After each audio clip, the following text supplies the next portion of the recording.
and the O-Dog on TSN 1050.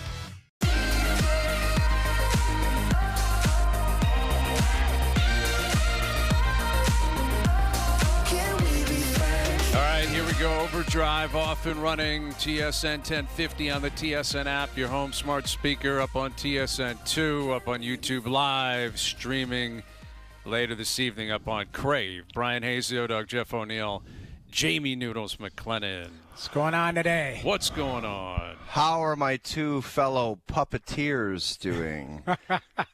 Very well. You see that little video? That was a great video online. The video of the puppets, I don't know why at 50 years old I found that somewhat entertaining, but it was just so on point. Like the wording was perfect. It was quite the scene. Yeah, it was great. We got to get the shout out because I don't have it in front of me. Okay, someone sent us a video. If you're wondering what we're referencing, you can find it on Twitter. Maybe we can rip it off, post it on Instagram of us talking about guys who sweat. The whole thing was a gong show. Yeah. It's amazing of all the videos or clips, they picked the puppets talking about headstands and shower after sweating on the golf course. Exactly. Exactly. Yeah, as it should. Yeah, it's a good chat, and we had some fun with Wedding. it. Like, to me, I come from a lineage of sweaters who are in the Hall of Fame. Like, I have sperm. Why am I wearing? We're talking. Listen to these guys. Like, I have uncles who should send khaki pants to Paris and say, move the meat to hell or to hell. Yeah, and it went on and on and on. And the puppets are great. And Noodles, yeah, you got the shades on. I don't know, you got a kind of a Dracula shirt going on there. That particular video, I must have been wearing my glasses, I guess, because it is kind of spot on. And, people, as we get older, people are always like, you Muppets. Like, I feel like a Muppet anyways, an old man Muppet. Well, there it is, the puppets. I thought it was great. Very well done. So we'll give an appropriate shout-out later on that. But I had the same reaction that you guys had on that. And, this is the week for it. Like, if you're sweating, if you have sweat issues, if you come from a family line like I do, this is panic-inducing because it is absurdly hot in Toronto. Dude, I told you, man. Do people wonder why? It's like, why do you want to play golf at the crack of dawn? I had an 8:30 tee time on Saturday. By the ninth hole, you are melted. I don't know how people do it. Like, it was so hot, just if you're sitting in the cart or walking or whatever, waiting for the other guys to hit. It's gross out there. I'm meltdown. I'm honest to God, 3 minutes to air. I was just on Amazon, and I bought myself a 2026 upgraded foldable neck fan. Ultimate cooling. You see the it's like a neck. Well, I'm going to Europe. It's going to be 35 degrees. It's crazy hot over there. They don't have AC. They don't believe in AC. So this is dude, you think about your kids. Like, you have a teenage daughter. If you're walking around with a neck fan, my daughters would.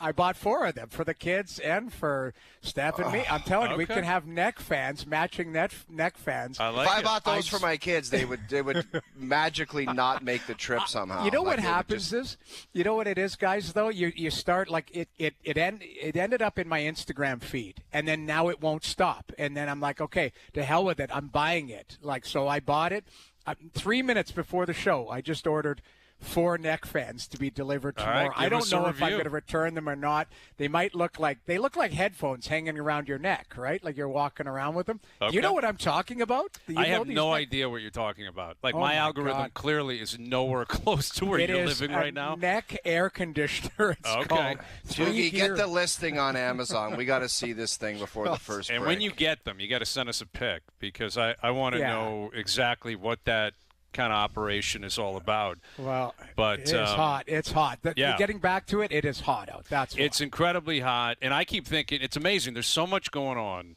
today. Like it is. I'm going to run down the list because I was talking about it this morning. There they are. Okay, that's reasonable. That's not bad. That's actually not too bad.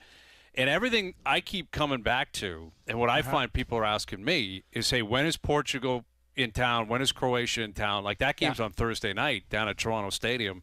Kickoff at 7. it's still going to be like 40 degrees for that game, and they're playing, and the hydration breaks are going to be obviously well received. But Ronaldo's going to be here. Modric will be here. One of them is likely to play their last international game for their respective country. And it's kind of wild. Brazil just survived, right? We got Germany playing. We've got a massive match tonight, the Netherlands and Morocco, to find out who Canada's going to play on Saturday. We're burying the lead. Yes. It's Canada, History. man. Like, History. holy smokes. It's awesome. Listen, the game, it was not a great game. Obviously, it doesn't matter. You get into an elimination game, who cares? Win. I thought Canada was better. They had way more opportunities, way more shots on net, and Stefan Eustáquio in the end, in the 90th plus minute, just makes history. And they keep setting new bars for themselves, right? Like over the last 6 to 8 years, qualifying for the World Cup in Qatar, scoring in Qatar, and now this time, not only do they score, they're picking up points, and then they get a win, and now they're into the round of 16, and they were heavy favorites, not heavy, but they were favored to win that match, and I thought they were better than South Africa. It's going to get increasingly more difficult come Saturday, right? But now it kind of flips because now they're the underdogs. They were not the underdogs in this match. They were not against Bosnia. They were not against Qatar. I think they expected that they could get this far in the tournament, depending on how everything kind of played out. Yeah. Now it's go time, right? Like now you've done what you probably in the back of your mind, if you're Jesse Marsh, thought was possible. Now can you blow that wide open and really establish memories here? Can you find a way to beat the Netherlands on Saturday if that's who you play? You do that, then you're launching into a different category than I think anyone thought possible. Massive goal for the country, though. I think that, you heard the coach, Jesse March, talking to the team saying you're all Canadian heroes now. That's a big moment. There would have been a lot of kids watching that saying, I want to play soccer now, and they went out and grabbed a soccer ball or whatever. It's a big moment for Canada. But I think in years past, like there's a Swedish legend, Ibrahimovic, who's doing television work. I don't know for what American network he's doing it for, but he's like a soccer god. And I think in years past, he wouldn't even know that Canada was involved in the tournament. He would never have commented, but he had some unbelievable comments about it. And when you're getting attention like that, it's just great for everybody involved. But before the game, 2 days up leading to the game, Christian Jack was talking to James Duthie, and he said, this is a gift, this matchup for Canada, playing South Africa. And you wonder if the next opponent, they're saying that, if their version of JD and Christian Jack is saying, this is a gift now, you guys playing Canada, so they can stuff it to some people, because they probably are going to be saying that. Yeah. Don't you think their next opponent, because the coach even said it, we're going to be taking on a giant now. And the Giants probably saying, you've got a gift now with Canada right now. So what are these guys going to do with it? I think the reality is the Netherlands and Morocco got a tough draw this match because they're both really good. And the payoff from their standpoint will be, well, Canada's waiting for you next. And listen, Canada has done a lot to grow the program. Like, it is remarkable. I look back on my life as a sports fan and in a Torontonian / Canadian. The fact that they're in the position they're in right now on the men's side, never in my wildest dreams did I see that happening. Between that and the Raptors winning in 2019, like those two things happening, I just never – like I always kind of as a kid even thought, well, the Leafs will win the Cup someday.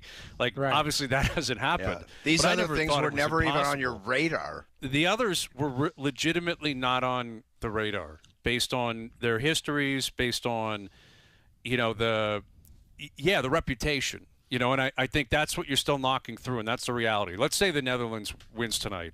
That's a European powerhouse. That's a powerhouse. They will be licking their chops.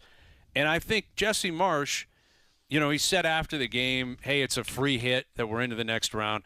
I think he's playing mind games there with his own team, with the other team, because he realizes he can finally flip the switch and actually play the underdog role, right? Yeah. Because he couldn't do it against South Africa. They were not underdogs. They were favored. They were supposed to win that match.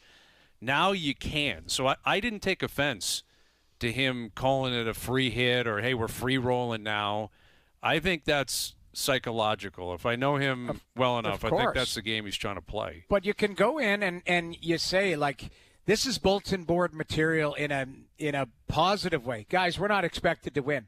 Relax and go play, and let's shock the world. Let's show everybody. He might even pull some clips from, pundits around the world going, Canada has no chance, all of that type of stuff. That's what you use for motivation. They can do that. And it'll be exciting because, as you know, in a one-game take-all situation, doesn't matter what sport. You can get a hot player. You can get a bad call with the ref. You name it. All sorts of things. An injury to a top player on the other team. All that stuff can factor in. That's why you play the games. I think Canada's sitting pretty. Yeah, does it mean that they can win? No, but at the end of the day, they still give themselves a great chance.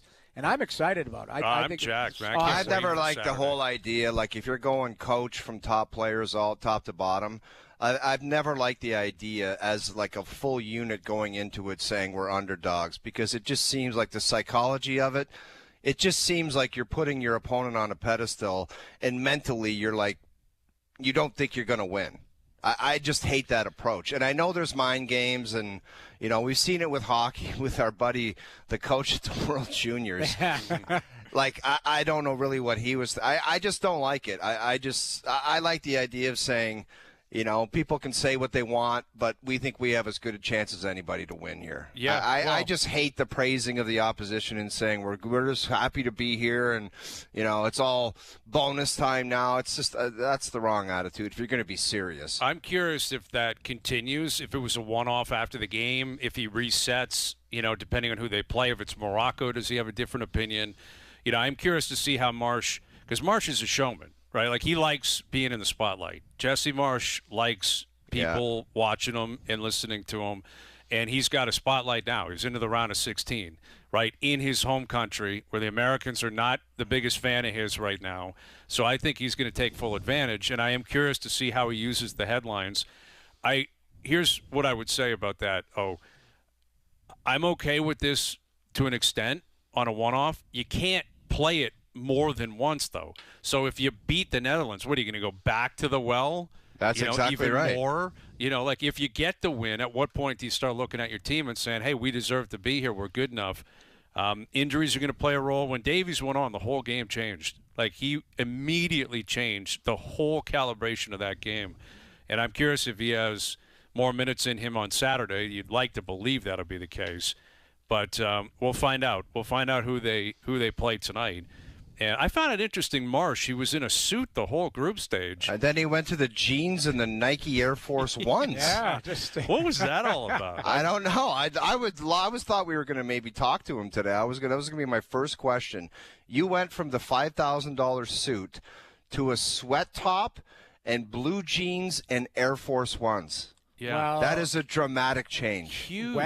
Would weather factor into, though? Wasn't a drop of rain. But also, it's not. You're not like cooler in jeans than a suit. Jeans are heavy, man. Like they are heavy. Those can cause problems. I'm talking going down to L.A. compared to Vancouver. That's what I'm saying. I see. Setting a vibe out? Is that going Hollywood on us? Maybe. I noticed it too, but I was like, okay, maybe it's just a luck thing or whatever. But coming back to what you said, Hayes, play the underdog card. And if you win, you go, we belong here. This is that you go at it with a different motivation going, we believe. Like that's the thing I would say. I think there's different tactics coaches can take. Not just the superstition stuff with jeans as opposed to a suit, but I think you can play the underdog card this time because it's legitimately true. But if they win, there's a reason why they won. It wouldn't be luck. It would be like, hey, we won and we belong here. So that's the catchphrase, the next one. We belong here. Maybe he resets if they get through the next round. Yeah. Well, we'll find out. That match tonight at 9 p.m., Netherlands and Morocco, to see who Canada's going to play on Saturday. So we got a lot going on. Like I said, you got Canada through to the round of 16. We got Bo Bichette back in town. Keegan will join us from the Dome coming up. The Jays have lost 6 in a row. Vladdy's a disaster. It's ugly. They can't pitch. Like, everything's a mess. The only team worse is the Mets, so we'll get to that later on. Keegan's coming up in about 25 minutes. We'll give him the floor, and we'll get into a number of things with Keegan. We have Dwayne DiRosario on today. Dwayne was obviously in L.A. He's going to be in Houston. He's tracking the team. He's with the team. So Dwayne's coming up just after 5 to look back on what happened yesterday and to start, looking ahead to the round of 16. We got Kawhi news, which we will get into, because that just is not going to quiet down. He's coming, man. He's coming. Are you a believer that Kawhi Leonard's going to be a Raptor again? No, I still don't. I still think this is people working behind the scenes that are like, take this to the next level. And Baumler is just stewing in his basement, and then at the last second he's going to say, "Screw it, we want to resign." Because the last wording of all of these tweets and all of this information is, Kawhi's preference is to stay with the Clippers. Yeah. So that always gets my attention. That Kawhi's preference. He's going to find some way. I don't know. Maybe they do pull the trigger on it. It seems like it's gone more than like posturing and trying to use leverage, but I still think that's ultimately what it becomes at the final second. Pretty cool. Pretty damn cool. Put it this way. He's letting Ballmer know he's talking to his ex. They're talking again. Like that's the way I feel like it. I know. And it just I don't even know why, but it's like Ballmer's going to just do what he's got to do to keep the guy. He's done it with everything else. Why would he stop now? He has gone so all in on this guy and given this guy – he got people to make up a fake tree company to give this guy cash on the side, and then he's going to bow out now, unless he's just completely sick of his antics and the not winning and the not doing what they were supposed to do, where he says, "I'm pulling the pin on this guy." I think that is possible, that someone's gotten to the owner of the Clippers and said, "Hey, we haven't done anything in 7 years, and we need to reset." And according to reports – of heavyweight insiders in the NBA, they are looking for youth in return, right? They're looking for young players to go back the other way. What I want to see happen here, because I have sold myself now on just bring Kawhi back, get him back. And I wasn't bitter when he left, but it was confusing when he left. Like, I shouldn't have been confused. He said basically the whole time, "I'm coming up for a year, and then I'm out of here." And he did that, and he went back to L.A. But when they won the championship, I thought to myself, how do you possibly leave now? Like, who leaves after you win a championship? But the idea of bringing him back, if you're going to keep Scotty, and you're going to keep, other core pieces, depending on what those look like. Well, now some of the rumblings are Ingram would be the guy going out. Well, that's who the Raptors would want to flip. And obviously, I would flip him in a heartbeat. I would personally drive him to Pearson. I'd drive him to L.A. If that's the centerpiece, of course you move off Ingram. We just saw what he did in the playoffs, and he's a good player. He had a good season, but Kawhi's Kawhi. I mean, Kawhi. I don't think the Clippers. I'm not convinced they have interest in him. They're looking for Murray Boyles, Jacoby Walter. They want some of their younger pieces, but this is where I want Bobby Webster to step up and let Kawhi know. Because the belief is Kawhi is kind of involved in all of this, trying to help the Clippers out to get more for his return. That was reported on today. I think Windhorst reported that.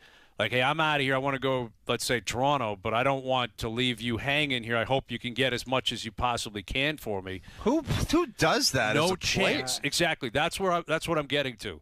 If you're Bobby Webster, you find a way to get Kawhi on the line. Or you find a way to get access to him. I don't know if the Clippers would allow that or not. And you tell them, "We're in, and we're going to make a reasonable trade that we think is reasonable. We're not going to be taken advantage of, and we're certainly not going to overpay for you. We got a contract for you. You come up and play and be fully invested. But we're not going to get stupid here. Like, no chance. Like, no chance are we overpaying for you, because you're not 29 anymore." And we also don't want it to be stupid. We have a young budding superstar in Scotty Barnes. And if you want to come up here and do your routine of, I warm up in a different area. You've heard all the reports on this guy's personal routine that has been driving people nuts out there with the Clippers. It's insane. The demands, the whatever. It's crazy stuff. Do you want Scotty Barnes to put eyes on that? I've always said that. You let a young guy get an appetite for that stuff. It's crazy. You might have to put some cameras at Christie Pitts as well to see if there's any tree planting companies or That could- Uncle Dennis driving. Is it Uncle Possible. Dennis? Uncle Dennis. Uncle Dennis driving through. Like Steve Ballmer, if he just wants to snap his fingers, he's like, I'm making this happen. Yes. But I just, you're right. Maybe But that would have somebody happened got by to him. now, though. Is Yeah. my thought. Now, again, he's got a year left on his deal. They'd have to work out the negotiation. But I would think if the Clippers, like, were going to continue to be in the business of Kawhi Leonard, I don't know if it goes this far, because I think Kawhi would want to stay with L.A., but it would appear to me as if, the Clippers would have rectified this. Said, let's not get it crazy. Let's figure this out. The money's crazy regardless. Yeah. And sure, you're trying to win $1 or $2 here or there for the cap, but for the most part, Kawhi's going to get paid. But the idea of him coming up here and possibly suggest, reportedly only willing to extend with the Raptors if he were to be traded here. Now you're pushing buttons because if this falls through again, eerily not the exact same as 19, but it's almost like, can you just let it go? Like either stay with the Clippers, come up here. I don't know if I could stomach the, man, it's right there. A report's going to come down. Like, it's going to happen. Kawhi's going to be a Raptor because we were getting those 7 years ago. I think it was Jalen Rose went on ESPN. He said, Raptors, I'm hearing it. Raptors. He's going to the Raptors.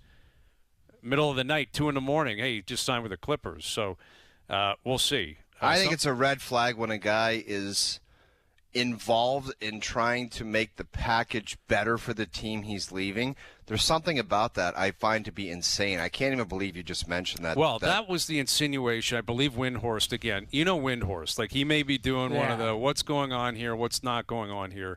But, if he wants to be in Toronto, well, he wants to be in L.A., but beyond that, if he wants to be in Toronto and he'll lock in long term, Raptors are a playoff team. Raptors are a pretty good team. You add Kawhi, if he can give you 60 games a year and be healthy in the playoffs, that is a game changer for them in the East. And, it would be quite the spark to the marketplace. Something to chew on brought to you by Boston Pizza, Canada's favorite sports bar. Enjoy $15 lunch at BP where you get an entree, a side, and a drink, and you'll get it all in 20 minutes or less. A fast lunch doesn't have to be fast food.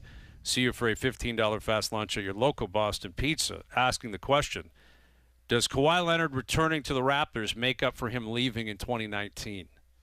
If he were to return, come back and sign a 3-year Absolutely extension. not. Absolutely not. Does it make up for leaving in 19? When your core was like, you could have actually one gone we've ever done. You could have doubled down the next year. Like if you had the same team, you could have actually also doubled could have it. just never come back. Right. Also could have just said, I'm never going back north of the border, ever. Oh, really? So he's coming back at 34? How good do you think this guy is now, He was honestly? top 10 player in the league last year when he was healthy. He's still a legit player. He's just, he's older. He's not going to be healthy all the time. It's the Kawhi show. You know what it's going to be like. Bad toe, not playing for 2 weeks. Keep in mind, though, I guess, keep in mind, you have to, as a manager, get ahead of when is Father Time just going to snap his fingers and say this guy has 0 legs anymore? That's the what you worry about. LeBron's 40, he's still playing. I understand. He's that, a different but beast. I But get it. I hear you. I would vote no on this as well, but it's better than nothing. Put it that way. I It's better saw than some nothing. outrageous. You just mentioned LeBron. The tweets that are out there saying, "Who's stopping this for?" With Draymond, Steph, LeBron, and guess who the last one is? AD. Street clothes. They're like, this In is the San new Fran. core 4 or whatever, top 4. The oldest core 4 of all time. I wanted to write not back, but I happening. don't get involved in NBA tweets. I was like, there's a lot of teams that can beat that. A lot. Yes, I would. Like the Clippers, the Spurs, 2 teams in the West immediately would beat that. Okay, Keegan coming up. The draft took place over the weekend. We'll get into that. There's a lot of rumors going on. There's a lot of action already in the NHL, right? And what do the Leafs got planned? Because they're moving off pieces, and there's some reports that they're kicking tires on some possible whales in the NHL. That and more still to come. Overdrive continues. TSN 1050 and on TSN 2.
Catch every moment from every match on TSN.ca and the TSN app.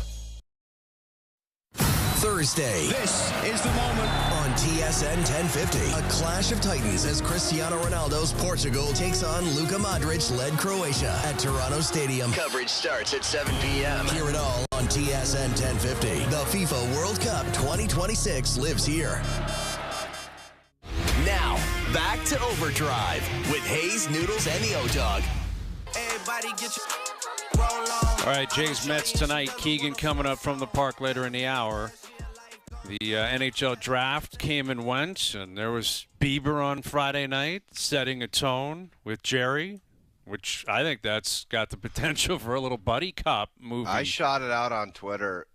Jerry was doing bro hugs with black Skechers on seamlessly. Yes, he was. I have a ton of respect for his action. He loves the booing. He kept going like this. I loved it. His he stole the show. He did. He was great. Yeah, he was great. And Gavin McKenna goes first overall. I guess we all knew that, right? Like we all were anticipating that. And, I will say this about the Leafs draft, because beyond McKenna, obviously I don't know a ton about the other players. But what I like about it was that they had 10 picks, and that is mandatory. I remember saying this a couple months ago, Jonas and I getting into it, and saying whoever the new GM is going to be, I think they need to add 20 to 30 prospects in the next 3 drafts. Just pump them into your system. Obviously, they're not all going to hit. But you have McKenna, who has the potential to be, a real star in the league, and then 9 other lottery tickets. And that's what they've got to do. So, but dude, for years, how many times have you we deal with the NHL and they've been a quality team and we haven't really been thinking about it. But a conversation would always come up, and you're like, who are their prospects anyway? You know how many years we've been saying that? And I get it. They moved their first-round pick the majority of the years. They moved a lot of second-round picks. There hasn't been a lot there. But for years, you've been thinking, but it makes you think that other organizations, that good teams that win the cup, the next year they'll have a good player step in and play that was drafted in the 3rd round 2 years ago. And it's like, how is this happening with other teams? It's got to start happening here. Well, you're right. You got to get back to, we always say the cupboards are bare. The Leafs won the Calder Cup, and they have 3 prospects on that team. 1 played for the team this year, Easton Cowan. So really, it's Danford and Artie Aktiamov, the goaltender. Yep. And everybody else, Logan Shaw's 30 plus, Lettieri's 32. Like, they had an older team down there. But at the end of the day, you need to continue to restock the covers. McKenna's going to play next year. You're going to have Cowan. They walked away from Rick Michelli, it sounds like. So, well, it's an interesting – Chaika's coming in here and no connection to the past. Absolutely zero connection. They traded Brandon Carlo for 2 third-round picks a year and a half after giving up Fraser Minton and a first-round pick. Yeah. So – that is Carlo's still an NHL player, good enough player. Slotted properly, he'll be fine. No problem. Fine. But Chaika said, I don't care. I don't care that Minton's in Boston and that's going to haunt people for a long time. I don't care that Boston's got their first-round pick. Carlo doesn't fit with what I'm building. What can I get for him? That's it. Done. Yeah. You'd like to get more than that. Yeah. But he said, fine. We like 2 guys on the board in the 3rd round. We're doing it. Michelli's another guy. They gave up I think a 3rd and a 5th or something to get him last year. And it would have been so easy for him to come out with the biggest BS thing that NHL general managers say. And he could have said this: these 2 guys are NHL players, serviceable NHL players, and they got a track record, and they go on this long list of just nonsense to defend them. He just said, no, I'm not connected to it. I didn't like what I saw, and I'm walking away.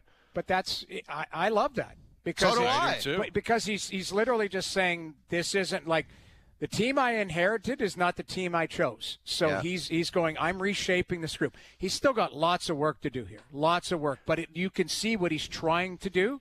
That's it, Jamie. That's fair. I applaud him. You have to, I've said this a million times, you have to remove emotion when you're looking at players. This is a business.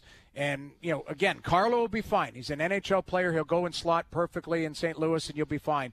But at the end of the day, he's like, I've got a lot of older, slower players that I got to get away from, and I'm trying to bring in different types of players into my back end. And they need to revamp it still. I'm looking at it. It's Ekman Larson, Radish, McCabe, Tanev, Riley, Andre, Stetcher. Still lots of work to be done there. Definitely. That's still old and slow. And I don't think he's done with moving off players who were here last year. Like, I wouldn't be And don't surprised. kid yourself. There would probably be other guys that if they weren't under contract, they would be doing the same thing with them. So there's other guys that are probably lucky that there's term on their deals. But that's why I want to afford John Chayka. Let's see what this looks like in October. There's lots of work to be done here, but he's gone to work. He's gone to work here. And I want to see what the finished product looks like, because it sounds like they're kicking tires on some big guys. They've moved some money around. Zach Werenski, where do you guys stand on that? That now Columbus is listening and maybe determined. Well, it sucks for Columbus. Like 2 years out, and he's like, I'm done. I'm not. Let me ask you this, though. I forgot to bring this up last week. And do you remember Rick Bowness's comments at the end of the year? That was scathing again. Yeah. Like he said, like we've got I can't remember what it's all right to lose here. He said we've got a group that is he said the same thing about Columbus, basically, that he was referring to the Winnipeg Jets where on his way out of there. He was like, nobody cares enough. It doesn't hurt their feelings enough about losing. To winning. Yeah, I mean, when he left Winnipeg, he lit it on fire and said, like, we need a culture change. We need an attitude adjustment. In Columbus at the end of the season, he said it doesn't hurt to lose. So what does that mean, though? Werenski won the Norris. You think he's talking about him? There's no way in hell he could be referring to. He's their best player on the ice every night. But I do think he's seeing some stuff in there, because Werenski had to come out and defend that and said, we want to win here. We want to do all of that. Like, Bowness doesn't care. He's a great coach, and he's 70 years old. He's like, I see what I see, and I'm going to call you guys out. But at the end of the day, there is something there. I appreciate that, but I'm not taking the word of Rick Bowness over acquiring Zach Werenski. I'm not saying available. it's a shot at Zach Werenski. I'm saying something is wrong there. So it may lead to players going out. Unfortunately, it's annual. It's just a perpetual issue in Columbus. Sure. They never keep guys. They never win. It just doesn't. It's all a vicious cycle, Brian. They get good players, and then the good players want out. And in the league, like, it's so difficult to play catch up, where you get like a quarter of your roster together, and you get some good prospects that come up, they become stars, and then they want out.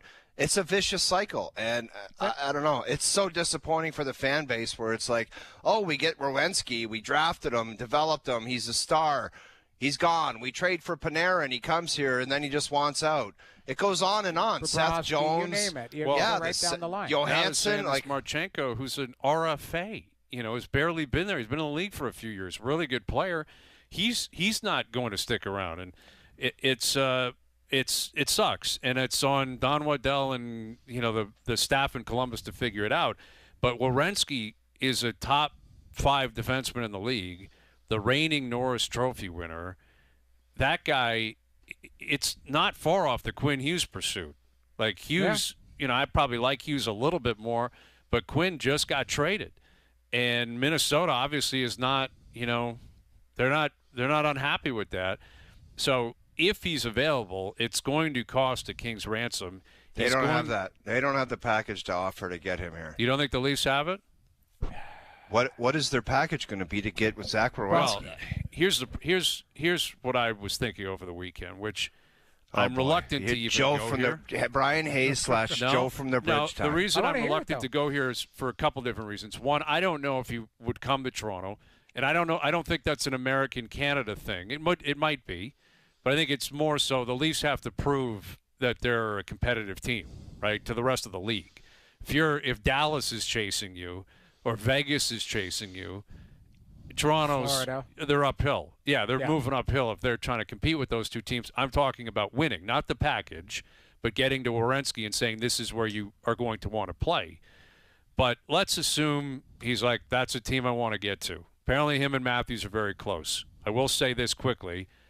I hope Matthews, if the NHL is moving into NBA territory, the NBA is all about the players recruiting the players. Yep. He better be calling Werenski off the hook saying, you want to be up here. I'm telling you, last year was a mirage. That's not real. I'm healthy. We're ready. I hope he's doing that. But the no movement clause makes it complicated. But Nylander's the guy you talk to. William Nylander's the guy you go to and say, that's the move. I would make that move in a heartbeat. Because you trade Nylander? Yes, for Werenski. And, again, he's not going to waive to go to Columbus. But Columbus, they want stars. They want offense. And everyone keeps pointing to Nyes, and it's more likely that would be the package. But Zach Werenski immediately changes your whole team. And it's a 2-year window, which is what it's going to be anyway for this team. If it doesn't work, probably Matthews is going to go. Werenski might go, and then you are into scorched earth. We got to reset the whole thing mode. So what is Nylander doing for you at 32 years old, making $11.5 million, when you're probably going in that direction anyway? So that would be interesting if Chaika would have the courage to try and push it. Can you push it? Can you bring that to the forefront? Do you want to know what William Nylander's response to that would be? It's so preposterous. It's a simple middle finger But we just emoji. went through it with Marner, where everyone's like, why didn't you force it? Why didn't you go to him and say you got to do something? And their Leafs were like, well, we don't do that. We treat everyone with respect, and we don't want to make things difficult. But when in doubt, what would Vegas do? You think Vegas would say this is what's going to happen? No, but Vegas would go to, like, William Nylander has already shown, like, he beats to his own drum. I agree with O. I think he will literally be in the muscle shirt with the middle finger, that what he was doing on our broadcast. All right. If John Chaika called him and said, I want to trade you to Columbus for Zach Werenski. You don't think it's worth it to try for Werenski? Brian, would you make that deal? You could try anything, but he'll laugh and Answer give the you the question. finger. Would you make the deal? Let's say he said, yeah, I'll go to Columbus. Would you make that deal? Well, I think yes, because I want to revamp that D. You need a number 1 D. They don't have one. And he's the definition of one in the league right now. Yeah, absolutely. This guy all in on Werenski. Dude, how often does this guy come around? I don't think that Nylander would fit what Columbus was trying to do. He's 30 years old. He's 30. They want players. That's the report. They're looking for players who can step in. I get it, and I understand. It's not going to happen. He's not going to waive. I think that's more wishful thinking. You'd have to get. I don't know. I agree with though. I don't Joe think from the bridge makes an appearance. Joe from the bridge makes an appearance. It's the play to make if you can pull it off. It is. If you could. I'm going back to look at how much Minnesota had to give up for Quinn Hughes. But they give up kids. Right. And what did they really give up, Noodles? They give up Bume and a first. The other two guys, what is Rossi? What is the other kid? Well, Rossi's a good player. Is he? And the other kid is going to be a good player, too. They're all like Bume has a chance to be a number 1 defenseman. Definitely has a chance. Let's see what it looks like. But that's what, Did they Toronto pay that much? I wouldn't be shocked if we look back on that in 10 years and say, man, I can't believe that's all they had to pay for Quinn Hughes. I think it's more than you think. That's what I would say. I talked to people in Minnesota, and they said those players are all 3 good players. You're not giving up junk. Of course they're going to say that. Everyone. What else are they going to say? What do you mean? Okay, so let's go back. Let's give up Michelli. Who else can we throw in there? That's not my point. That's not what I'm saying. You're talking about it as if they gave. It was the same thing with Joe Thornton. San Jose loved those players. Loved those guys. They were really good players. I'm telling you, those players are good players. They gave up. We'll see. That's what my belief. Yeah, listen, I'm with you on Bume. I'm not disputing that. And the first, is going to be pick 28. We'll see. Yeah. All right, we got Dwayne coming up. We've got Keegan coming up. More on this into the next hour. OverDrive continues up on YouTube Live.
Bo Bichette back in town tonight, and the amount of times I've seen that highlight of him hitting that home run off Shohei Ohtani, staggering over the weekend. And it hasn't been forgotten, obviously, but I think the fact that he hit it off Ohtani has been forgotten a little bit. Like, if that was the game-winning home run, yes, it was early in the game, but you look back on history, Jays win the World Series, Bo Bichette hits a powering home run against Shohei Ohtani. Yeah. That is a highlight that we would be watching for a long, long time. But he's back. Jays, they need the Mets. They need the Mets in town. Let's head down to the Dome. Here's Keegan Matheson of MLB.com. Keegan, Bo's returned. Does that remind you of the heartbreak of the loss, of the good times of Bichette? Like, what does that spark in your mind? First up, guys, is just what could have been. You know, today would have been his ring ceremony. And they would have had Vladdy standing at home plate handing Bo Bichette his World Series ring. And they would have, up on that big board, been playing that home run off Ohtani, which would have ranked behind Joe Carter as the second biggest moment ever in this organization. And Joe's home run was maybe the biggest swing in baseball history. You know, you're not beating that. And I was talking to some guys today just kind of wondering how Bo would have dealt with that fame over the years. Joe Carter loves it, man. I've done 10,000 Joe Carter interviews. He'll tell you the same stories over and over, and he loves it. I don't think Bo would have been as natural with the weight of being a national icon for the rest of his life. But, man, you wonder what could have been. It was that storybook ending and doing it off Ohtani. When this guy was hobbling around on one leg, okay, like we remember he was hurt coming back. In the clubhouse, guys, he was doing that like just stepped on a Lego walk around the clubhouse. He looked terrible. And he had that moment, man. I think of what today could have been in this alternate timeline. Keegan, with Bo being back in town, it was supposed to be like, you know, the Jays are still awesome, Bo's still awesome, the Mets are now contenders. None of those things are accurate right now. Like, if you had to do a dark place power ranking at the moment with Vladdy, Bo, the Mets, the Jays, how would you fill that out? Because it's pretty dark times for all of those things that I just listed. Oh, I like it. Okay, starting from the very darkest. Now, right, man, I might have Vladdy up number one, man. The Mets are used to being in the darkness. Their eyes have adjusted to it. They can see in the dark. That doesn't matter much. Give me Vladdy, Bo, Blue Jays, Mets at this point. The Mets know how this game works, man. But I was thinking about this earlier today, dog. I mean, we think about what today could have been. A ring ceremony, a celebration. Right now, the Mets are a mess. The Blue Jays are falling out of it quickly. Vladdy's OPS is below 700. Bo's OPS is below 700. I know that a lot of fans sitting at home think, well, they should have just kept Bo. That wouldn't have helped. Okay, he's not doing much either. I hate to tell you, but he's not doing much either with the Mets. He's had some better moments lately, but his OPS is comfortably under 700. It hasn't been working there. But this is what happens when the business of sport gets involved. You know, both of these guys got paid. They almost had their moment. And here we are a year later, and it's a little darker. And it's pretty messy, but darkest power rankings. I like this. This is more up my alley. Well, it is a little concerning. I mean, you know, how is the reaction to Bo going to be? I mean, where are the fans at? I think it should be very positive, and I hope it's very positive. I mean, especially when you look at that World Series run, this guy gave all he had. I saw him on the field, but I also saw him in the clubhouse, which was way different through that run. He came back playing a new position and doing it for that moment. Like him around the clubhouse, it was ugly. I didn't know how he was playing. But I think that, and I expect that, and I hope that fans tonight will show their appreciation for Bo, who represented alongside Vladdy this hope, this new generation of baseball in Toronto. And man, it almost had that storybook ending. It was so damn close to having the perfect ending and being a way different night. But he's a guy who had 6-7 very good years here. Led the American League in hits a couple of times, couple All-Star games. And him and Vladdy as a duo, guys, I'll always remember. I mean, Vladdy is like the showman, the prankster. Bo Bichette is the serious straight man that Vladdy plays off of. They were such a great duo. And it's going to be really, really weird to see him in another uniform grinding out and annoying some pitcher with like an 11-pitch at-bat where he fouls all of them off. So a lot of things have changed since that World Series. We all remember the Grand Slam in Game 1 by Addison Barger, which was a significant moment. And Barger's been out basically all year, and now I'm hearing or reading that he's got a back issue, so he's being shut down for another few weeks. Like, when do we get to the point where we genuinely start to concern ourselves that this guy just is not going to play? And if he doesn't, like, what do they do here? How do they work through this season here with the injuries and the lack of production from their star players? As a follow-up, Keegan, did he put too much muscle on, do you think? Like, it seemed like he really bulked up. Maybe, like, I don't know if that could be a problem, but he looked massive when he came back. Addison Barger is pushing the capabilities of the human body. Absolutely. I mean, it's not something that I can relate to. I don't know how it feels, but this dude is built unlike any baseball player I've been around, period. And when you're young, when you're 18, 20, 22, hell yeah, that's cool. Pack it on, see how hard you can hit a baseball, see how fast you can throw one. But as you age, as you go, 24, 25, 26, 27, does that last? Or does it wear down your body quicker? Like, guys, we see it in a lot of pro sports. These extremely built guys can break down a little quicker. And that's what worries me, because this is different injuries for Addison Barger. Early in the year, guys, it was his ankle, really early. Then it was the elbow, because he threw a ball as hard as a human being can throw a ball. And now it's his back. So when I'm seeing this pile up in different spots, that does become worrying, because you're seeing someone who is maximum everything all the time. Like, there's nothing soft and easy about Addison Barger. It's maximum all the time. And guys like Hayes, when we were talking preseason, March, even into April, Addison Barger was supposed to be the guy that broke out. Like, it wasn't just that Grand Slam in the World Series. He was really good in the World Series. It looked like it clicked for him. He was supposed to be the guy who would make up for George Springer regressing. We didn't know Vladdy was going to be this at that point, but we thought that maybe he would be the guy that was the second wave of offense. They don't have that right now. They're really missing Addison Barger, and at this point, when you're shut down for a couple weeks, we're getting through July, we're getting into August, that gets a little messy, fellas. Yeah, it sure does with Keegan Matheson. And, you know, there's been a lot of distractions because Vladdy's playing the way he's playing, you know, to the point where Schneider's being asked, are you going to bench the guy? Are you thinking about it? Which he said no. We've got, you know, the home run jacket, gate, you know, whatever's going on there with the sleeve and Kirk over the weekend, the Barger news. And yet I think it's overshadowing what's going on with this rotation, where I saw the stats this morning. Since the beginning of June, they are dead last in Major League Baseball in wins, dead last in ERA, dead last in walk rate. Like, you just can't win. You can't win like that, Keegan. It's not good. Those are not good stats, No, Hayes. problem. When you have an offense like this, too, like, it's compounding itself. Now, if your offense is struggling and your pitching is good, you can grind out some games. But this pitching staff is multiplying the problems the Blue Jays already have. And when you're down 1-0, 2-0 in the first inning, this lineup's already trying to be the hero. And I understand that, because you're not scoring runs and Vladdy is not leading the way whatsoever. He's dragging this offense down at times, quite frankly, right now. So every hitter in this lineup wants to be the guy that breaks it open. Now you're starting every game down 1-0, 2-0. Everything this team does lately feels like an uphill climb. And it's not steady. It's not smooth. Nothing we've seen lately. So the pitching staff, guys, this is not what I expected from them. Like, I thought that the group of Cease, Gosman, Savage, and Bieber would be solid. And they've had some solid days, sure. It's not everyone. But these short outings are just killing them right now. And the bullpen, we've talked about it all year, but they're running on fumes, and that light is starting to flash red right now.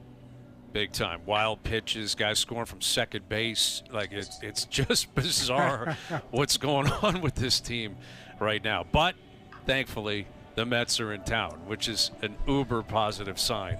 Keegan, enjoy yourself tonight, and we'll do it again later in the week. You got it, fellas. Take care. Keegan Matheson. I don't recall the last time I saw a guy score from second on a wild pitch.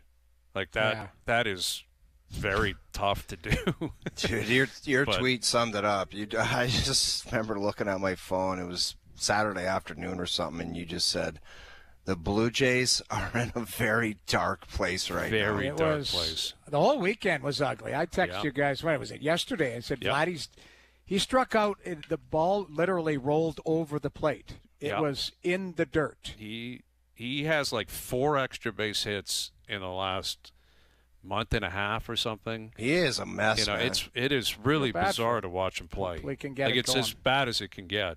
But Canada's off to the round of 16. So we'll get into that in the next hour. The Leafs are making moves. There's a lot going on in the NHL. We'll get back into that as well. Jays Mets tonight. Maybe Kawhi's going to be back in town. Everything's coming up Toronto here. Overdrive continues. TSN 1050 and up on YouTube Live.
Get the Crave TSN bundle. This is the moment. Stream every match of the FIFA World Cup and the return of the HBO original series, House of the Dragon. You are the Queen of Dragons.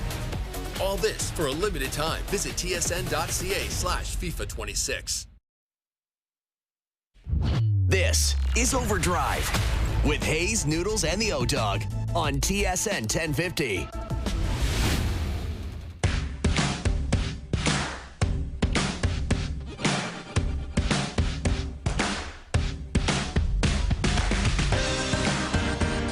Hour 2 Overdrive continues, powered by FanDuel, bringing you more ways to play your game your way. Brazil absolutely breaking the hearts of Japan today. Japan was up 1-0, and the second half was like Brazil was all over them, and they ended up winning like 9 minutes into injury time, like the 99th minute of the match, and Crazy. Brazil gets through. Germany and Paraguay are currently playing on TSN, on CTV, and on Crave. They're tied 0-0. Netherlands, Morocco tonight to see who Canada's going to play on Saturday. And Dwayne De Rosario will join us here in a few moments. He was in the building yesterday. Hopefully he didn't lose his phone doing the wave. See that yesterday? Yeah. The wave was cooking at SoFi, and some woman got up and her phone just flew. Lots of I know, Canadians but where did it down fly to? Didn't it just go like one kind of level under, like, or did it just fly into nowhere? If it's a level under, how are you going to get that? It's gone, man. It's gone. What are you going Or to if- do? Like, if what you're if in it the hits somebody 500 in the level at the head? dome and it drops to the 100s, what are you going to do? Go get your phone? I guess. I don't know. Find my phone. Find my phone. Find my phone. Well, that is true. You could That's do true. that. Find my phone. So Dwayne coming up here in just a moment. Again, a lot going on in the NHL, including the Florida Panthers basically trying to build the most hateable team of all Dude, time. the Isn't that 70s crazy? Flyers. They're So- just gonna. Garnet Hathaway last week, and now they pick up the rights to Racco Gudas, and they're probably going to re-sign him. Man, oh man, they're just going to do it the old-fashioned way, and they can play too. That's the scary part. Gudas is 37 and going to be farther down the lineup, but it's just the attitude. Like, Yeah. this is Lieutenant Dan. Like, they all are going to have a bunch of attitudes and be unlikable. This They is beyond Sam Bennett, the Kachuk brothers, like Marchand. Marchand, Gudas. Yeah. Like, Hathaway. Plays Hathaway. tough with everyone Ekblad. around him. Ekblad will throw an elbow out and Yeah. take someone's head off. they, Honestly, I don't know how I would rank, like, who I would want to play against less if I'm an opponent. If you're like a softer team in the league going into Florida and they've lost a couple games in a row. Thing good luck. is though, Brian, we know that if that team is owly and they start running into penalty trouble, it's almost like they're climbing on top of each other to outdo each other. Like there will be a few nights next year where it gets out of hand for them and they lose what is sad 6-2 is- because they're in the box the whole night. Could be. You know who you just described? When you just said, who's, like, if you were a softer team in the league and you've lost a couple going into Florida, who did you just describe? I don't know. Who do you think I described? You know who you just described. Who's the one of the softer Who are you teams? trying to get me to say? Yeah, You You trying to know get me to who say the you Leafs? just yes, yes. Yeah. You're not going to lie that they're one of the softer teams in the league, and they have been for quite some time. Not last year though. Didn't they have some pushback? Or? It was kind of a problem when Gudas literally killed I the get captain. that. No, you're right. I get that. But I mean, they had guys, if they were healthy, would have, Dakota Joshua, Nyes. Like, you had some bigger bodies. That was part of the problem. They were slow. And guys, one of the things, I was talking with somebody today. Like, I think it's great to say to Michelli and to move on from Carlo and just identifying things that didn't work out and not being committed to them and not coming up with those BS lines of, they're serviceable NHL players. But if you look at the work that needs to be done, and we've talked about it ad nauseum for 6 months, if they're serious where they think that they can compete for I don't even know what. Like, if you want to put their roster up against the Florida Panthers and the Carolina Hurricanes and even other teams in their division, Buffalo, Montreal, like, they got some serious work to do. Yeah. They do have cap space. There is some flexibility, and I'm not trying to be, like, ultra negative here, but they got work to do, man. Like, for us to get to we're going to be off for a while after free agent frenzy. For us to come back and their roster to be at a point where we're like, there is no reason these guys shouldn't be in a conference final. There's a lot of stuff to be done for us to get to that point coming back in September. You're right, but that's why I started at the start of this show. I said I want to see what this team looks like in October. John Chaika's done some tidy work here so far, and obviously he's not done. If you believe Bruce Boudreau and whatever, talk to any Leaf fan. I talk to a lot all the time. 6, 8 different players on the roster is probably going to get you back to, hey, we're going to be in a playoff spot or pushing for that, all of that type of stuff.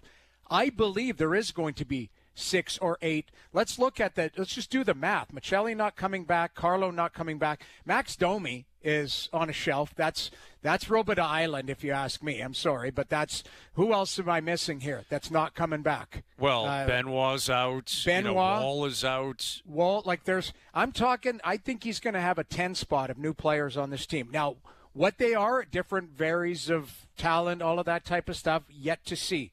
But that's why I want to afford him a bunch of time here to go, what's his team? I think, you're going to see 10 different faces on that team. Yeah. I really think by the end of the week we're going to have a lot of those answers. Well, yes, you're right. I mean, the reality is, if you're not going to trade or sign guys in the next 4 or 5 days, if you're waiting for the August to get guys, then that's different. Obviously, some things can still be kicked down the road, maybe a big trade, but they have, well over $20 million in cap space. I think, you look at the Michelli scenario where they did not qualify him, which means he's free and he's out, but they're also off the books. That would suggest to me, Chaika and Sundin, they kind of know where that money's going to be allocated. Like, they got an idea of what the marketplace looks like. Sure. Tampering's happening in the league. I know it's not supposed to. Every agent's calling around saying, I got a player who looks like this and sounds like this. What would you pay that guy? Yeah. Everyone's doing it right now. So I would have to believe Chaika, like every other GM in the league, has a reasonable idea of what he thinks he can get on Wednesday, between now and the end of the week, let's say. And that would suggest, again, turnover. And I wouldn't be surprised if there's more turnover. More guys are going to be out, especially Big bottom time. 6 players. So I'm bracing for impact this week. It's already started, but I think it's only going to continue, and it's happening league-wide. So more on that later in the hour. Jays Mets tonight. We got a big match at the World Cup. There's one currently ongoing. Netherlands, Morocco tonight for the right to play Canada in the round of 16. Canada is off to the round of 16, and a man who is obviously very familiar with this team. He is an alumni of the national team, and he's currently a World Cup ambassador. He's down there, I believe, if not in Houston, maybe still in L.A. He was at the match yesterday, back on OverDrive, joining us here on the Maple Toyota Hotline. Here's Dwayne D. Rosario. How you doing, Dwayne? Fantastic, guys. Thank you for having me. Thank you so much for doing this. So, bring us back to yesterday. You're in the seats. You're watching 90th minute, give or take. Cross comes in. Eustachio off his chest, off his foot, in the net. How did you react? How did I react? Oh, man. Well, joy, jumping up, celebration. What we witnessed was a sporting historic moment for our country. What we witnessed is a turn and a change of events for the growth of soccer in Canada. What we witnessed will be mentioned in all the sports, major turning factors, major plays for generations and generations and generations to come. And it was just nice to be a part of that, seeing it live. And I'm just so happy for the guys because they deserve it the most. Dwayne, what do you think the approach should be going forward? As big as the moment was yesterday and everyone was so happy and Canadians all over, it's like the next generation of young kids are going to be playing soccer. But as far as the approach in the tournament moving forward, we were talking about it, like playing the underdog role, and like our guys were talking on TV saying it was a gift to play South Africa in that round of the tournament. Like they're going to be playing a heavy in the next round. How should they approach it? Yeah, for sure. And South Africa is not no pushover. I mean, here's a team that's qualified last World Cups and they have experience under the belt. But we have to just keep doing what we're doing. But I would say we've shown that we can shoot outside the 18. I would say, if anything, just apply more of shooting outside the 18 to our arsenal. But in terms of our approach, I think we've approached that game. We started off. You see South Africa is actually trying to slow the game down and play a more tactical game than trying to come at us with athleticism, which I think favors us. Now, of course, whoever we're playing next, they have to decide that this evening. So we're in the driving seat. Like you mentioned, we're always going to be the underdogs. And I think we thrive under those situations and those conditions, even though I think that we've earned the right now to sit at the table and have real conversations about, with some of the world's top nations, right? Making it out of that group further prove that we could compete with anybody. So I'm really excited for like, and you said, not only for the guys on the team, but the impact that's have across this country. Dwayne, what did you see from Davies coming off the bench? Well, he's a game changer. He lifts the team. You seen when he came on, confidence was lifted. Guys started to play more on their front foot.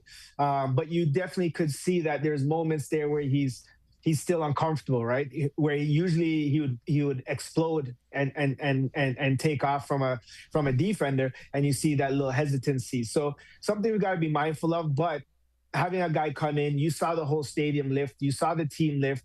We started to create some chances. We started to play, like I said, play on our front foot.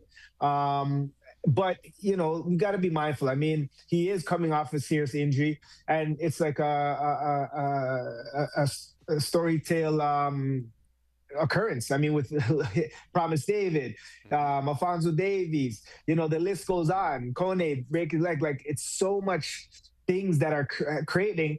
And as we know from playing sports, sometimes these things bring the team together. And I'm liking. I like the way the team is playing. They played 4 matches without an impact player like Alphonso Davies, and we proved to the world that it doesn't matter who's on that field, we could compete with the best of them. As far as Davies, do you expect the same in the next match, or like there's been a lot of talk about the discussions between him and Jesse Marsh about his health and when he's going to play? Does he not just go to Jesse Marsh and say the stakes are too high now, like I'm starting and I'm ready to go and I'm ready to make a contribution? Or what do you see going forward as far as Davies, or will it stay the same? Yeah, I mean, the player you want to play. I don't see anything different, but it's bigger. The moment's bigger than you wanting to play. It's are you ready to play? Is he fit to play? I mean, this is the World Cup. I mean, you can't miss so many weeks of high level football and just jump right into it, right? We have to ease him in. And the last thing we want to do is play him extensive minutes and then he goes and re-injures himself. And now instead of, could have potentially come back in 2 weeks, now he's out for another 4 or 5 months, right? So, I think the way Jesse and the health sports science team is managing it is they're listening to him. If he's not feeling 100%, I think anybody would want to play in that situation, but we got to manage those expectations with reality, right? If the injury is not fully healed, you don't want to put a guy in to then have to make a sub back out. That would be detrimental to us and to the whole program moving forward, because you put a guy in and then you got to take him out because he's re-injured again. You don't want to do that, right? You want to respect the player. Yeah, and that happened. We know what happened when he tore his ACL, and there were some concerns there, and I'm sure Bayern's playing a role to an extent. We're talking with Dwayne De Rosario, who was in LA yesterday. Canada, we're waiting to see who they're going to play in the round of 16 on Saturday in Houston. As for Jesse Marsh, I want to ask you about his role in all this, because he's a showman, and I have noticed people around the world are talking about him. And he draws out a reaction, and it's polarizing. There are a number of pundits that maybe don't love the way he acts on the sideline, maybe don't love what he has to say publicly. Where do you stand on Jesse Marsh as kind of the face of the program and spokesman of the program, and obviously the head coach right now? How do you feel about the way he kind of goes about his business? Hey, it's at the end of the day, results speaks volumes. So if you're winning, that's your job as a coach, right? His job was to go into this World Cup. We're playing at home and at least make it out the group stage. We've done that. And not only have we done that, we've done that in style. Yes, we're played against a Swiss team, 2-1, not a bad loss, right? Considering, again, so many guys are injured, so many factors, adjustments. The two middle midfield, we play with a guy that hasn't played 1 minute in the tournament and a guy that's played limited minute tournaments in Saliba. I thought he did fantastic and he deserved the start against South Africa yesterday. South Africa, yes. So I think what Jesse brings to the table is something we need and something we need to be proud of. I think we share that in hockey. We go on the ice and say, you know what? We're the best. And we need that in soccer. We need our fans. We need our association start saying, you know what? We're a real team. Let's stop being always Mr. Nice Guy. Yes, off the field, we can be polite, nice, and everything. But on the field, and our approach has to be like we're the best. And I think Jesse has that mentality, and he's trying to instill that mentality into the players. Don't have no fear. It doesn't matter who you're playing against, and we're going to need that mentality, especially in our next game. Absolutely. Netherlands or Morocco waiting for us. We'll find out tonight, and I'm sure you'll be back in attendance. Great catching up with you, Dwayne. Thank you for doing this. No problem, guys. Let's go Canada, man. Let's go. Let's go. Yes, let's go. Dwayne DiRosario joining us here on the Maple Toyota Hotline. It's time to Toyota check out the Toyota Tacoma, Toyota Tundra pickup trucks, both available as hybrids. Maple Toyota near Canada's Wonderland on the Maple Auto Mall.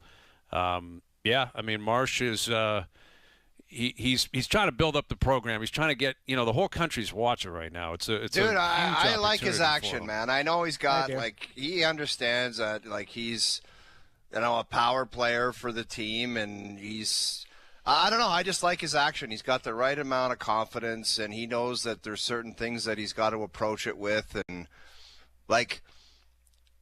I think he had a question where he was like, I don't give a bleep about that because I want to do what's best for – he was asked about the USA playing Bosnia, and he's like, I don't care. That's basically the American media was like, what do you think the States is walking into? You played them, Bosnia, and he's an American, and he stuffed the guy basically in a locker and said, I'm not answering that. Yeah. And I like that too because he understands where Canadians are at right now, and he's an American. He's an American. No, you know what the question was, Brian? He was like, he was asked about talking to the team on the pitch, and everyone thought it was theatrics, and everyone thought he was just doing it to kind of steal the show. And he said, I don't give a bleep about that. After the game, there's so many people pulling our media, pulling our players away, and you can only have a certain amount of time to talk to guys on the pitch, so that's why he did it. I just like his action. He's got he's got a vibe about him. Unapologetic. That's what it is. He's like, I've got confidence, and he knows what his team needs. I think he's doing an unbelievable job, and he's intense. He's playing for keeps. Results speak for themselves. They're into the round of 16. I mean, that's no one's in their wildest dreams. Obviously it didn't happen in 86, did happen in 22, and here they are. And yes, it's an expanded World Cup, and more teams are getting through, but that doesn't guarantee you anything. Germany's losing right now, 1-0 to Paraguay. So there's a powerhouse, and who knows? Can we call Stevie Caldwell at 5:50 just to see how he's working right now? He's on the panel doing the games. So I don't think it's available. I just want to know what him and his best friend Kevin Kilbane did after the win last night. Heading to Houston soon, and a couple of whiskeys and 5 or 6 beers. Yeah. It's going to be a great week. Sure. It's awesome that just getting through, and now you got 6 days to build it up, and we'll see who they play tonight. It's been a really, really great ride so far, and hopefully they can just keep pushing through. The World Cup, of course, continuing on TSN, CTV, on Crave, on the TSN radio network. The match can be heard on TSN tonight. Okay. We've got a lot of action going on here. The Kawhi Leonard stuff, Bo Bichette's back in town. What could the Leafs be doing next? We'll get to that and more still to come. And got to give a shout-out to my main man, Victor Hovland, who I launched back into the winner's circle after the Pro-Am. I love that. You didn't watch the playoff this morning, did you? Well, I didn't see it, and then I went back and watched it this afternoon. I can't believe Scheffler missed that putt. I know, I can't. It was one. I only waited until 9, and I was like, I had to go for a run, and I delayed, and I'm like, I'm watching this. It was one hole. Crazy. I thought this was going to be like a 2-hour playoff because it's happened before at the Travelers. Yeah. And first in usually wins, man. Like Scheffler had this putt to tie him, and he just couldn't do it. Well, that's the amazing thing about match play, because that's effectively what it was. Yeah. Scheffler hit a perfect tee shot and perfect wedge into 18, where he left it was 5 feet. And you saw that putt lip out on the left side. Hovland's did the exact same thing on the right side, but it went in. It fell in, and he did the knee bend. And I bet you if he misses that, Scheffler stuffs that thing right in the back. You of know it. You know it. But it's a totally different mentality when the guy you're competing against is in pocket with a birdie and you've got to hit it. just to stay alive. It's totally different. But shout out to my Pro-Am buddy, my pal, my amigo, Rick Hovland. All right, best bet still to come later in the hour. OverDrive continues up on YouTube Live.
Bigger, faster, bolder. Sail GP lives here.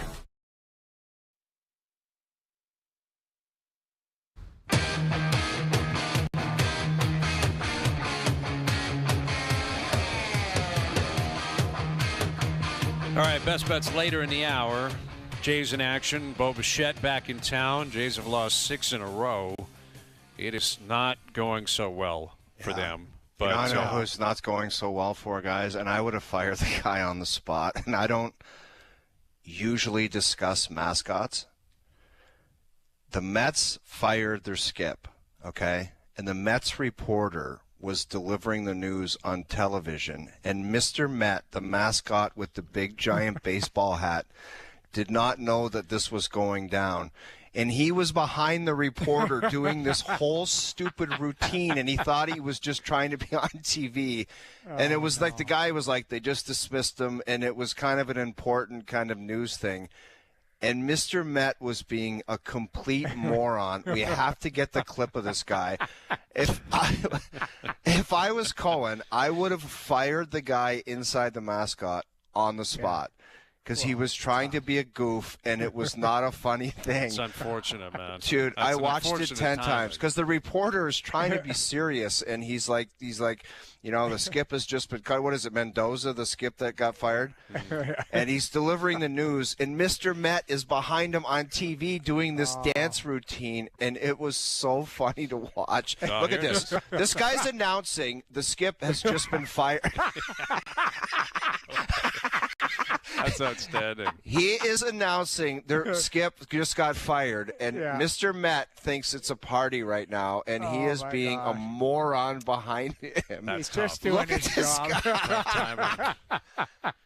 Tough timing. And you could tell it's serious because usually if it was a funny thing, the guy would turn back and say, hey, there's Mr. Matt. I'd be like, hey, Mr. Matt. God, I watched that 5 times, and I thought it was so funny. That's so good. That's so good.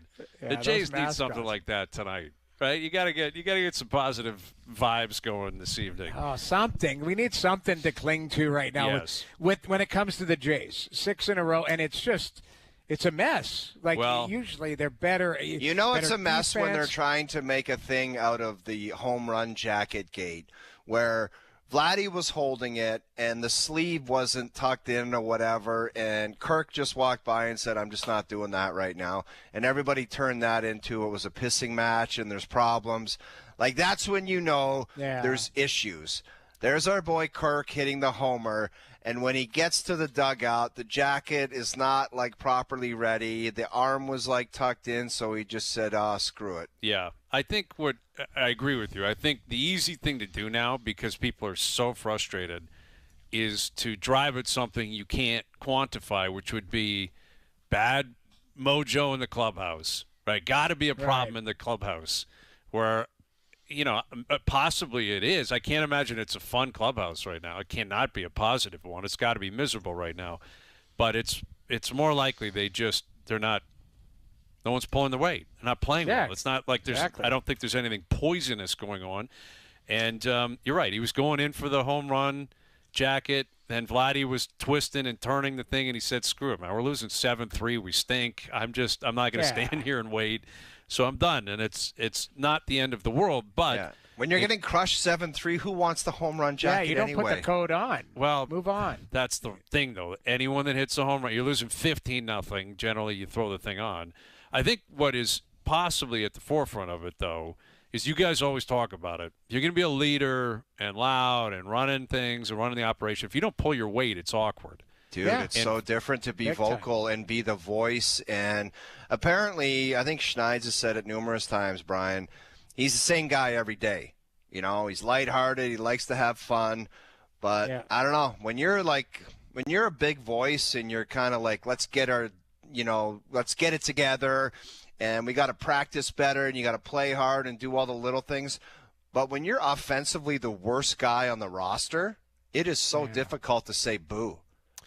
Yes, and listen, money matters, and the rest of the team knows what Vladdy's making, and it's not their money, but I've heard players say, well, I don't know if I'm going to get my contract because guess where the money went? Went to that guy. And Vladdy's sitting there making $45 million, and he's got an OPS under 700. I'm sure it's a difficult time for him in terms of trying to exude leadership. Well, I've said it a couple of times now, Brian. It's okay. But we're talking about he was unbelievable in the playoffs, and he played like $1 billion player in the playoffs. Yep.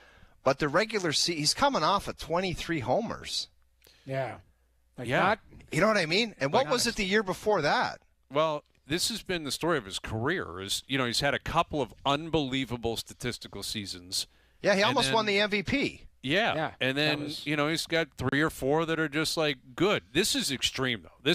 He is really, really bad right now. Like he's below replacement level type production. He's a negative player in the lineup. If he was Joe Blow, he would be told to go play somewhere else. He would certainly be given some time off. That's not going to happen because of the commitment to him and the reality. It's the catch-22. If they're going to get out of it, they need him. He has to perform. He's got to play better. Springer's not likely to do it now. Springer had his magical year last year. It was unbelievable. George is probably done after this year. He's 36 and 37.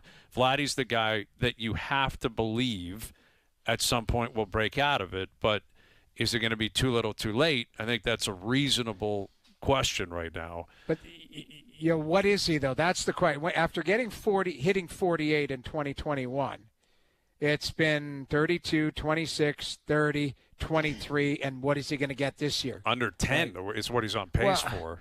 Under 10, dude? Yeah, he's on pace for 9 home runs. Yeah, he's on pace for an ugly. But, I mean, even if he gets to 15, heats up in the second half or whatever, it's still what is he? Is he at 25? How about that nugget from Doogie, our crack staff producer, just got in my ear and said, hasn't hit a bomb at the Dome this year. Yeah, he's got 4 on the road.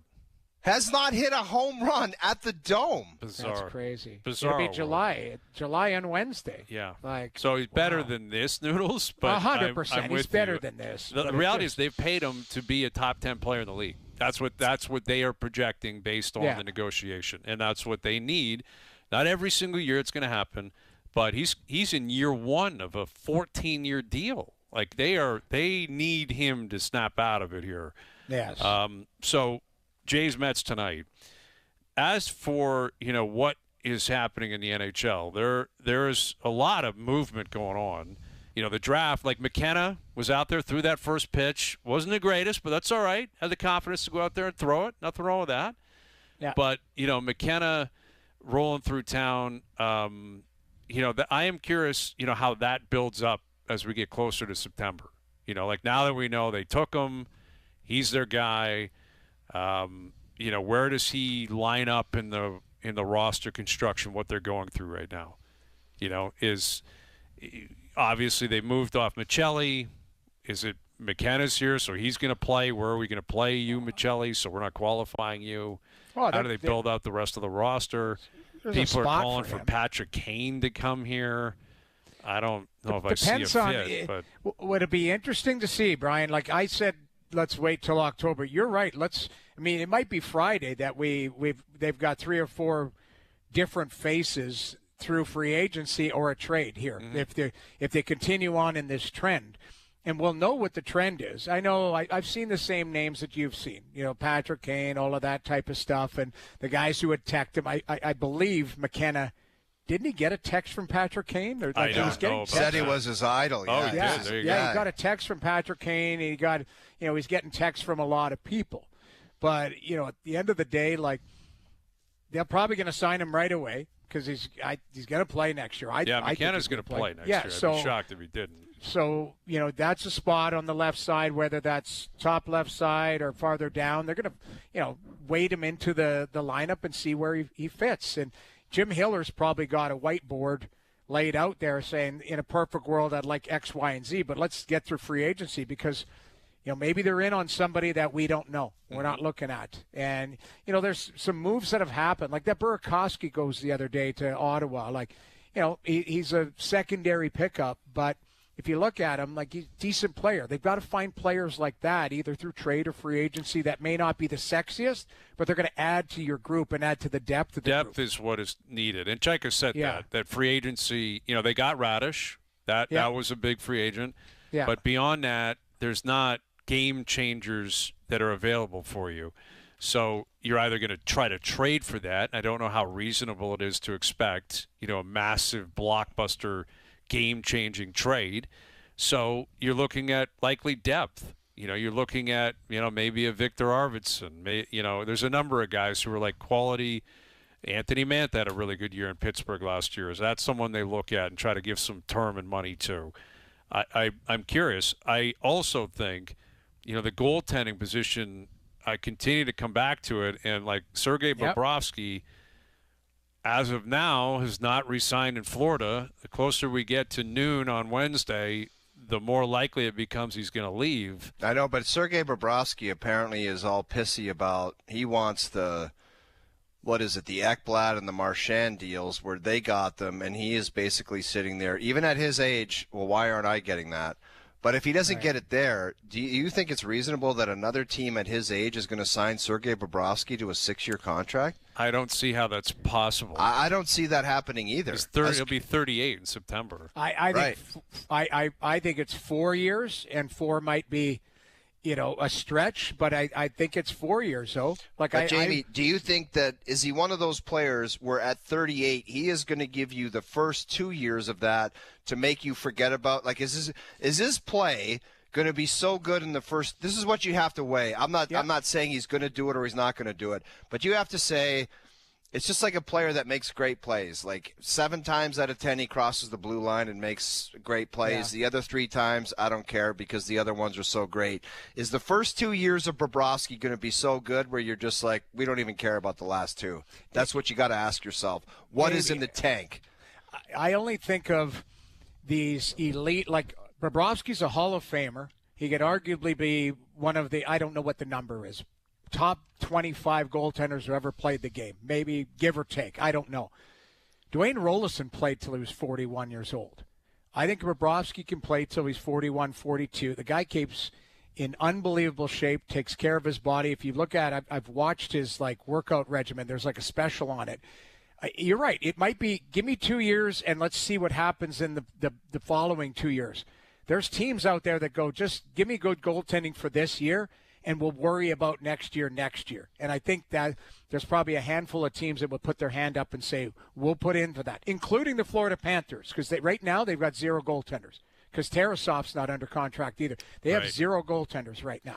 Yeah, so that's what's bizarre about it, and if Bob is holding a grudge against them, saying, I'm only going to stay here based on pride if you pay me like you paid Marchand or whoever. It's kind of crazy when you think about it, Brian. They give that guy, didn't they give him 8 times 10? Yeah, they did. Yeah. They gave him a wouldn't you think deal. after that he'd be like, just figure it out and keep it they gave that guy, he was the second goalie to ever make $10 million after Carey Price. Mm-hmm. 8 times 10, and then he's pissy about not. Well, you could argue and I that. get it. I know that he won them the cups and he was great, but it's just 8 times 10, and you're, I don't know. I think my point is, you're right. He delivered 2 cups, and they gave Marchand, a guy that they traded for at the deadline, a 6-year extension. And Marchand is actually a big part of them winning that second cup. Like that, I don't want to take that away. Massive part. He was awesome because he helped that third line. He was unbelievable. But I think there is a level of, I don't know how many times we've talked to any athlete. There's a level of pride where they're like, I deserve this, and this. I is totally why. get it. I've been there. Okay, I've been there. That guy makes $1 million, and I'm making $650, and it's like, what does that guy do? So regardless, let's put that past us. Okay. If the Leafs sign Bobrovsky, how would you feel? Regardless, whatever the money is or term, he's just a Maple Leaf next year. You know how what? Does that change the way you feel?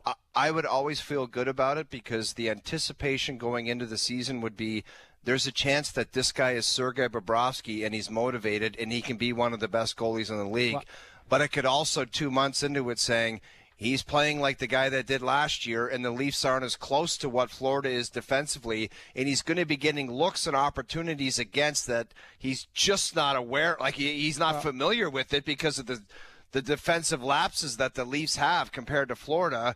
So it could start with excitement and end with complete, what's happened in Toronto so many times over and over again.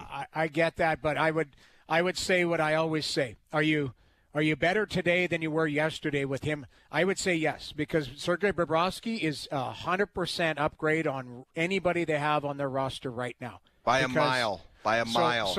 So regardless of where you are, even at 38 years old, because if Bobrovsky can give you, let's call it 50 games, 45, could Stolarz or Artie or Hildeby give you the rest? You could sort that out. Stolarz is probably good for 35, so somebody needs 50. 34 is his career high. So I saw your 20. look, Brian. I don't I saw think your look, you can but bank on 35. What I'm saying is, though, you wake up, if Bobrovsky becomes a Toronto Maple Leaf on Wednesday, you're better on Wednesday than you were on Tuesday based on just that goaltender and what he's capable of doing. That's where I stand. Yeah. And I'll come back to the Lou Lamoriello. It'll be too much term, too much money, whatever he says. But we said it with Radish. We said it with anybody who's going to get signed on Wednesday. Yeah, here's the thing. The glass half full is his history, who he is. Could he have a chip on his shoulder? He also just had the longest offseason he's had in a long time. But he hasn't played since like April 15th. That's a long offseason in Florida. So you got to believe recovered. Yes, he didn't play well last year. Statistically, it was ugly. The whole team was a mess. All of them. They put up the white flag, and that was it. You know, there's an Akeem Olajuwon, Frank Thomas vibe to it, too. Like, you know, the former legend is like, I'm just looking for the money because I think I'm done, and who's going to pay me? You know? And I'm still a legend, and it's attached to it, so pay me. Right. Somebody will do it, man. And that's what happened. Like, he may, you know, I doubt it, but he may in his back of his mind be like, I'm in trouble here.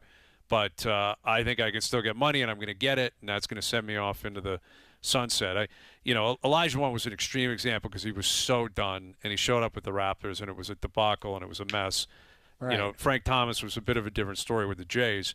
But Bob, you know, at 38, it's a risk. It's a risk. Now, is it a risk worth taking?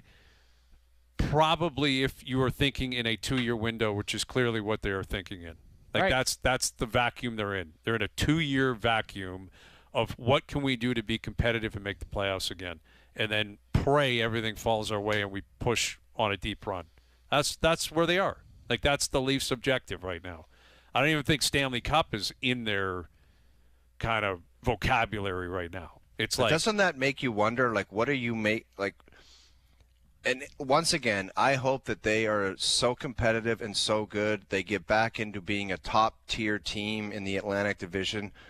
But you just said it's probably not a Stanley Cup. What exactly are they making this run for? Is it to keep Austin Matthews happy for a couple years? Is it just to get back to respectability? What is it about? Those are your two answers right there, I think. Yeah. That's what it is. It's, you know, try to keep him happy. He's here. You know, he's staying. He did his video to McKenna, and hey, we'll see you in the fall. He's going to be here. There's no guarantees beyond, I think, even this year, let alone the two. And, you know, like prior to last year, they were a playoff team for 9 straight years. And I think they have emboldened Chaika to go out there and try to get crazy and do what you can to get them back on the horse. That's what their plan is. And the thing is, too, you're trying to get younger and more skilled on the fly.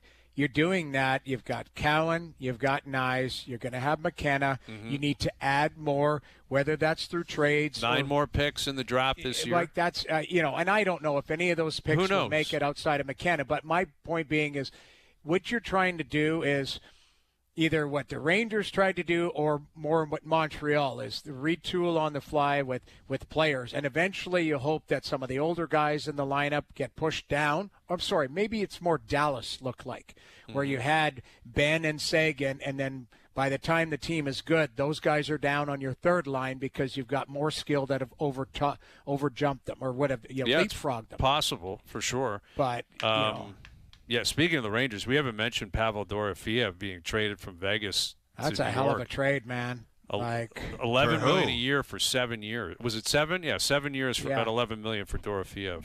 Watch out. I don't know. The Rangers, I have no idea what they're doing, and I have no idea why Chris Drury could make some transactions like that and then decide he's just not dealing with the media in New York. Like, he's not addressing the media, and he'll do it closer to July. Like, I have no idea. Who the hell's going to pass that guy the puck? Who is that guy playing with? Well, I get it. He's a talented goal scorer.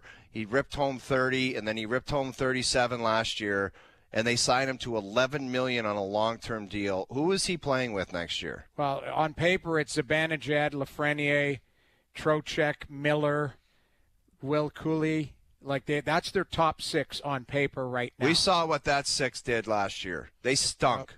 They're awful. They did. The Rangers were no good last year. But, I mean, Dorofeyev, a 24-year-old, 5, we'll call it, goal scorer. Back-to-back year. He's a really good player. Hell of a player, man. Like, it's a good pickup. There should have been a lot of teams in on that because Vegas couldn't afford that.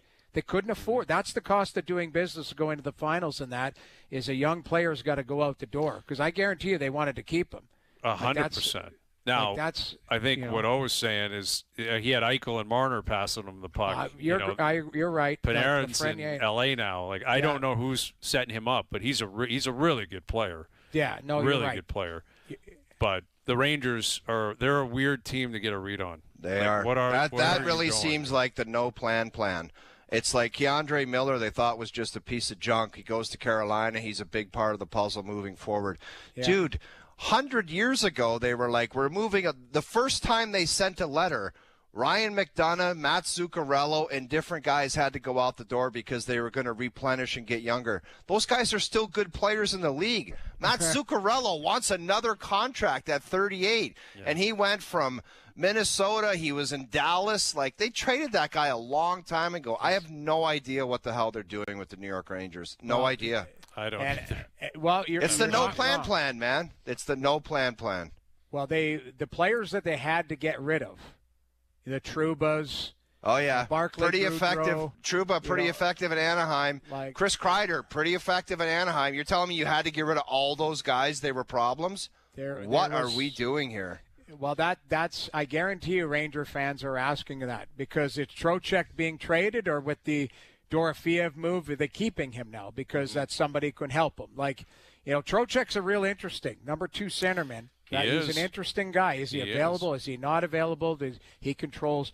Like, that's a weird one. You're right. Oh, what is in a true serum moment, what are the Rangers? What are they trying to build? They can start with their captain again, Miller, because if he plays anything like he did last year, 0 chance. Yeah.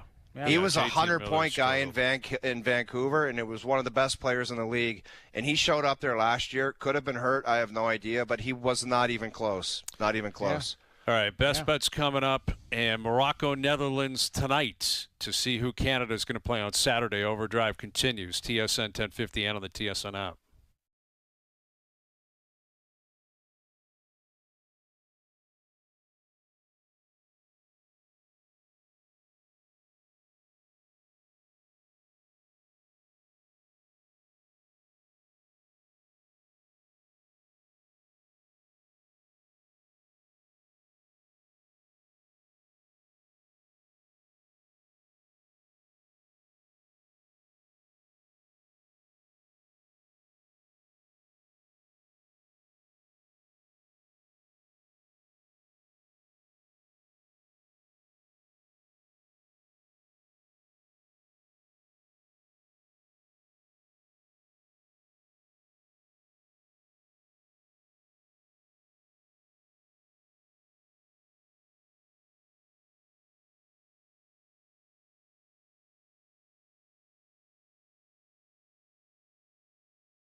is the moment. On TSN 1050, a clash of titans as Cristiano Ronaldo's Portugal takes on Luka Modric-led Croatia at Toronto Stadium. Coverage starts at 7 p.m. Hear it all on TSN 1050. The FIFA World Cup 2026 lives here. Now, back to OverDrive with Hayes, Noodles, and the O-Dog.